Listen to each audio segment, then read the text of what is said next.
Well, you know what? I also have to tell you guys, I just saw Batman vs. Superman, but also don't see it. Like, I just saw it a second ago. Spoilers, don't see it.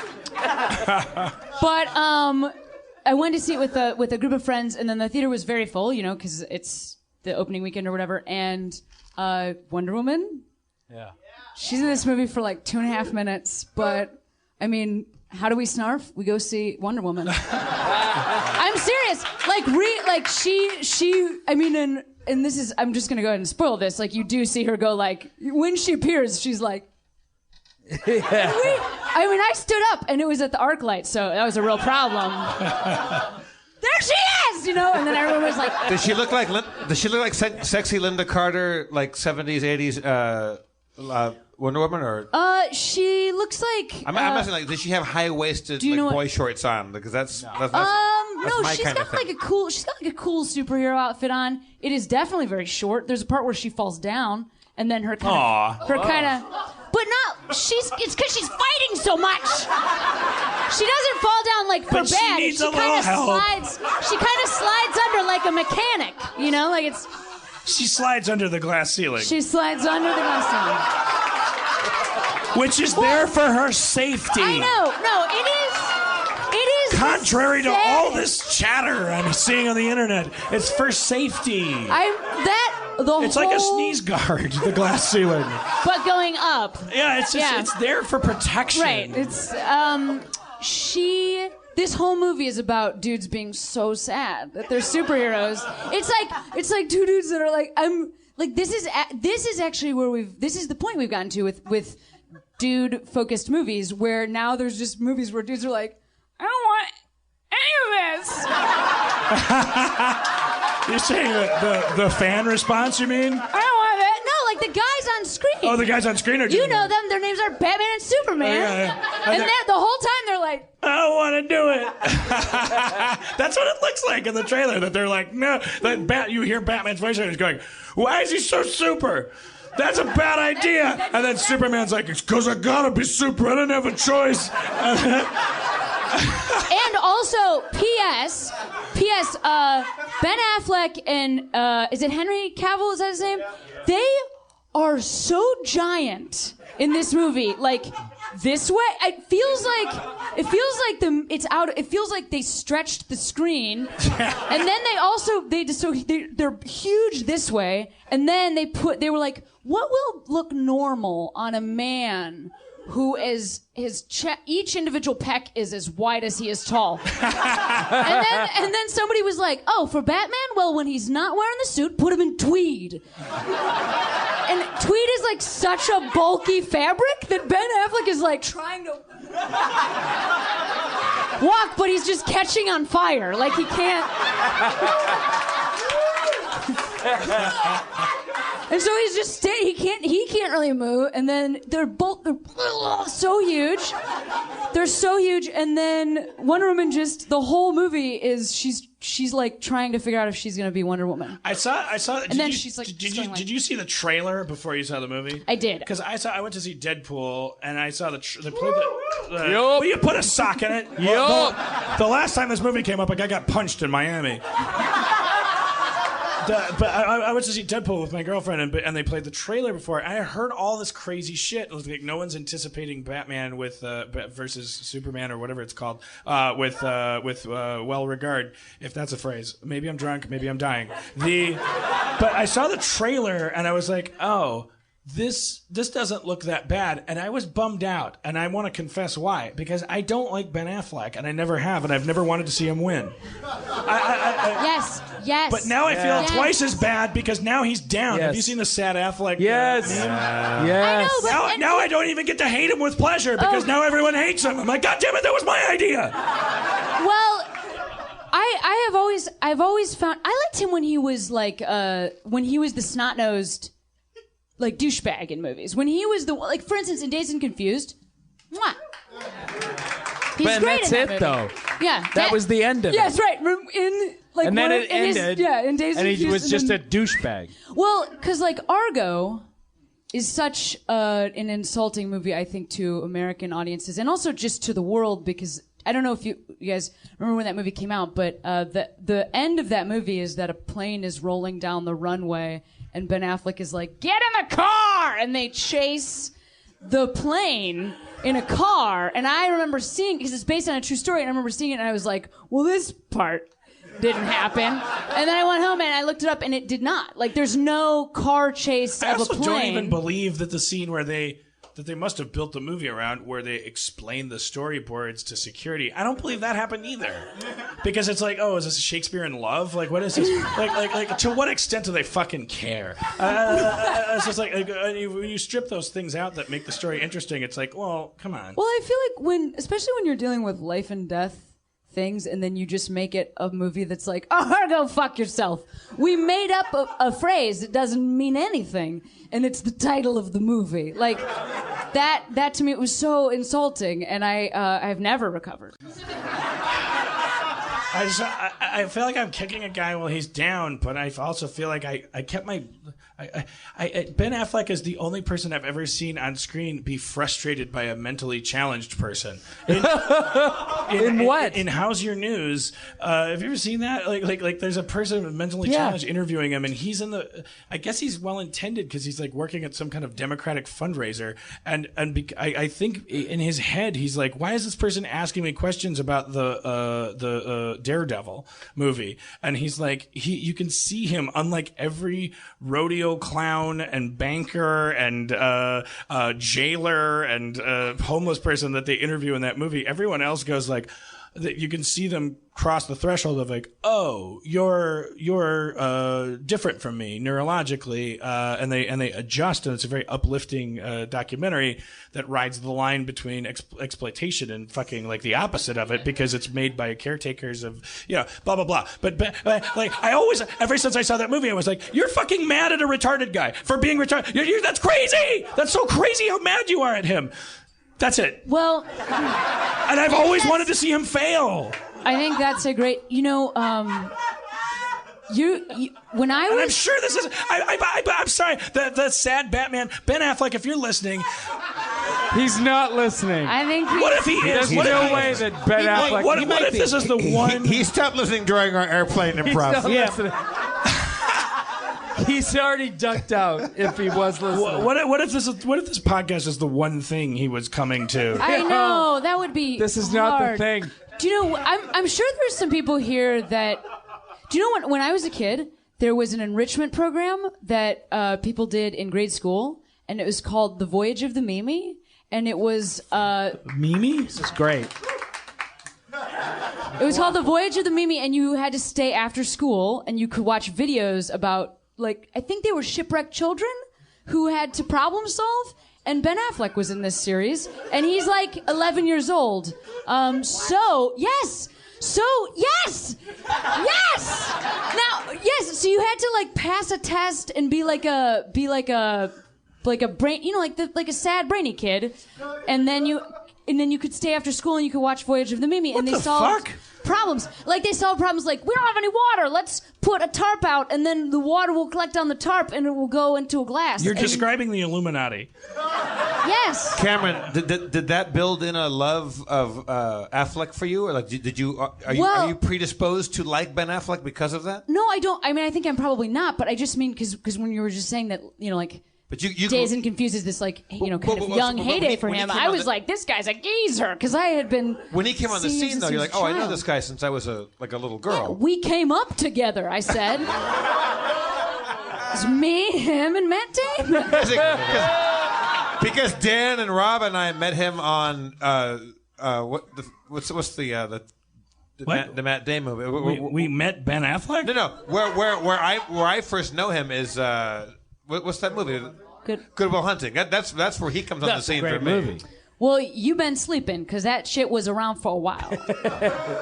I hosted the GQ Men of the Year Awards one year when I was on The Daily Show. And by the way, I just want to tell you, I was hoping you'd bring that up. That was the only year that award really held really. Thank you. Ever man. since then, it's lost its meaning. Thank you. It wasn't like that was the important year. for that Who award. were the men of the year? So This was the first year. Let me answer that question. Go ahead, Dave. That Yeah. year, it was the men of the year. Yeah. Ever since then, it's been I was- just bullshit. I was doing it for the honor of doing that, not the money, not the loads of money they were giving me to do that. I was doing it because that was important. You to me. thought that if you hosted Man of the Year, Yes, that it would be a ticket to becoming Man of the Year exactly. later. So I went there, and it was the first year that there was a bunch of men of the year, and the Jackass guys were there, and then in the table right in front of me was Al Gore, Leonardo DiCaprio, Ben Affleck, and behind Ben Affleck, holding him, Jennifer Garner, holding him from behind.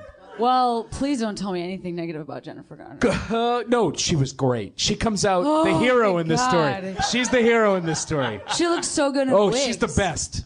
She comes out the hero. So I wrote this whole comedy bit with a friend of mine, and he was in the way back of the room with my wife, and it was really funny. I thought it was very, very funny. And one of my then I started. It was like a light roast of all the people there. That's good. All right. Good, It was good, like a good, light to, roast, good right? to see Leonardo DiCaprio's here. It was yeah, he, exactly. he tips 19%. Yeah, that's exactly what it was. Still way above what you should expect. So I started with, so I see the Jackass guys are here, and Steve-O said, "Sit down, you shit ass." So that was my first experience interacting with the audience. So that I was immediately like out of my element. That's not even a term. No, he said, "Sit down, Shit you ass." shit ass." I've met Steve-O. The first Yeah. time I met him, he pulled up his shirt. He's got a tattoo of himself. Himself. Yeah, and this was like full on drug years, Steve-O. Yeah. And No, he was not that. He's all sobered up now. Now it's the Constitution. yeah. He's become a libertarian. I feel He's like very- I'd be able to connect with Steve-O now that he's sober. And on his back, now- a map to dry land. Yes. And that's controversial, but it's true. He's just starting to get tattoos of other people now. I worked my way up to Ben Affleck, and I said, Ben Affleck is here. And Jen Garner was behind Ben Affleck, and she just started shaking her head at me. Oh. And he was staring at me, like staring daggers at me. And Jen Garner's going, Don't do it. You're Don't causing do it." me 6 hours of Yeah. paperwork. She's like, "Please." You have any respect for me? You will Don't not ruin my weekend. You And will so not like these apples. I had a bunch of jokes prepared.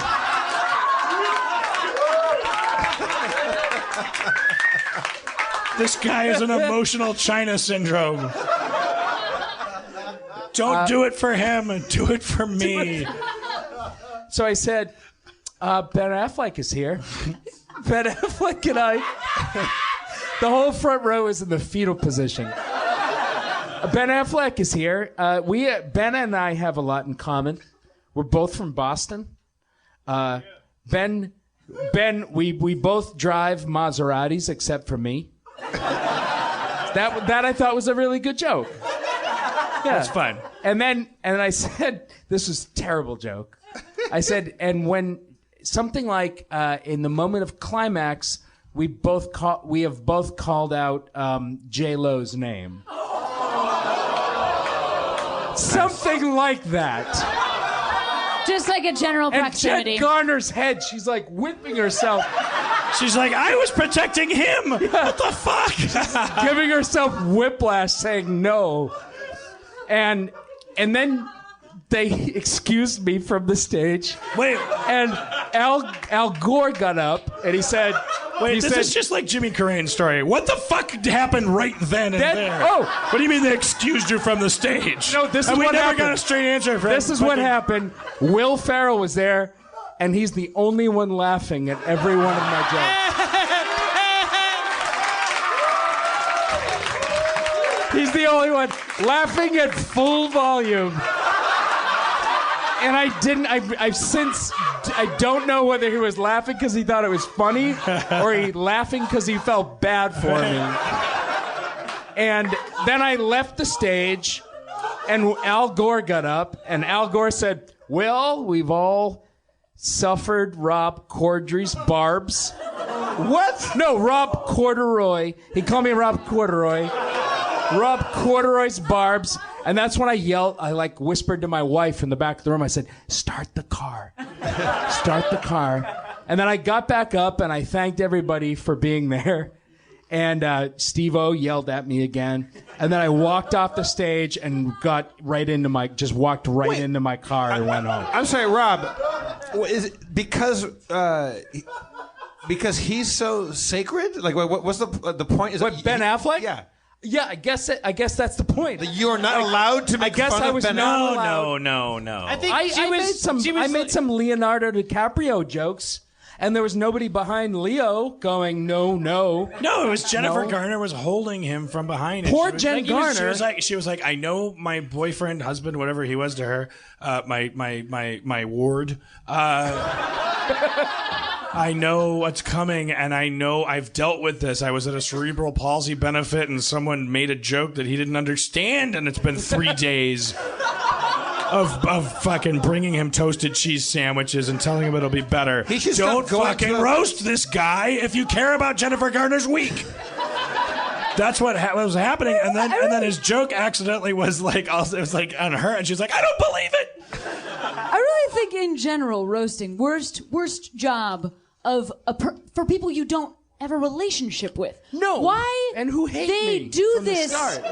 Yeah, why they do this to comics, I will never understand. Like, what I mean is, when if everybody's buddies, or let's say it's Donald Trump, and he's like, I am benefiting enormously from being on Comedy Central, and everybody is going to make fun of me, and I have signed up for this fully. But other than that, I feel like it's just like, you're either Tina and Amy, or don't do it. Don't do it. Yeah, the answer is don't do it. Don't do it. Don't do it. These are strangers. I made $35,000. Hey, do it. Do it. Do it. At a time when I was super cool with that. Do you think you killed print media? That might have been the night that it died. Yes. Yeah. That might You were have like, been the let's save this magazine. Who can we get on our side? Al Gore and Ben Affleck. Sit down, you shit ass. But don't you think Jennifer Garner was like holding him back because she thinks like, oh, he's gonna kick your ass? I did a movie with Jennifer Garner right after that, and I was like, fuck, do I talk to her about this? Do I talk to her about this moment that we shared? Because we shared a moment, and she has to know about this moment, and we didn't spend 1 second on it. Like, we didn't talk about it. But wait, what year was this?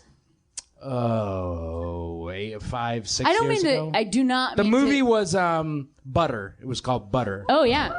Well. Oh, thank you. I do not mean to diminish your role in her life, Butter. but I wonder if maybe she just didn't remember. Didn't give a shit. Well, I think maybe just didn't give a shit. Also, I bet like she had a lot of stuff going on. I think she was kind of busy. Yeah, if she had a was lot of clutching things. Ben Affleck that hard, that worried, you're right. I know it's gonna I seem- probably did not register on her. It's going to seem like we set this up, but what I wanted the three of you to do. I brought the scripts. I wanted the three of you to do the controversial scene from Butter. Oh shit! The Butter fair scene. The director's cut. The director cut. Okay, Okay, guys, so The campfire scene. I finally finished it. This is my sculpture of a Monopoly board made out of butter. listen, it's pretty hot out, and it's Bread.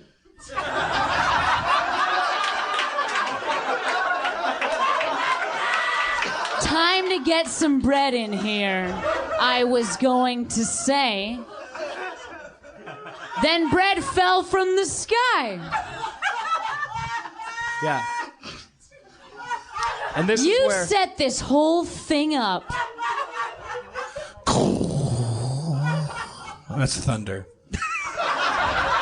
You brought me here to an outside butter tournament to set up this Monopoly board just to drop bread from the ceiling in the middle of a thunderstorm. Typical romance.